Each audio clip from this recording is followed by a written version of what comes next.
Minggu Pembinaan Antarabangsa ICW Borneo 2025 yang bermula pada Selasa membuka satu lembaran baharu dalam mempamerkan kecemerlangan industri dan menghimpunkan pemain-pemain utama untuk meneroka idea dan teknologi baru. Menteri Kerja Raya Datuk Seri Alexander Nantalinggi berkata, ICW Borneo 2025 yang bertemakan pembinaan inovatif untuk masa depan mampan bukan sekadar perhimpunan industri semata-mata. Ia mewakili penumpuan strategik yang menyatukan minda, pasaran dan misi.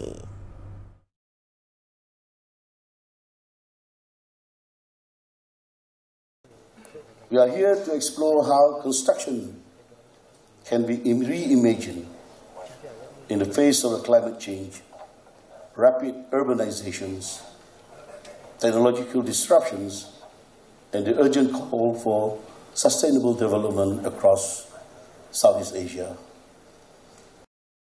Acara 2 hari itu dirasmikan oleh Premier Sarawak Tan Sri Abang Johari Tun Openg.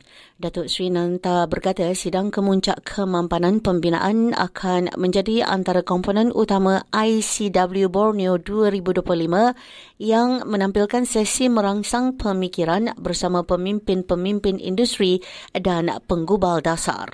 Beliau juga berkata Build Expo Borneo akan menjadi satu lagi komponen utama dengan lebih 20 organisasi mengambil bahagian untuk mempamerkan teknologi pembinaan, bahan dan sistem termaju yang disesuaikan dengan keperluan infrastruktur di Asia Tenggara yang semakin berkembang. Seminar strategik dan mesyuarat teknikal turut akan diadakan merangkumi topik seperti revolusi pembinaan 4.0, pensijilan pengurusan kemudahan serta mesyuarat kumpulan kerja bangunan dan pembinaan ASEAN. ICW Borneo 2025 dianjurkan secara bersama oleh Kementerian Kerja Raya, Lembaga Pembangunan Industri Pembinaan CIDB Malaysia dan Cube Integrated Malaysia Sdn Bhd.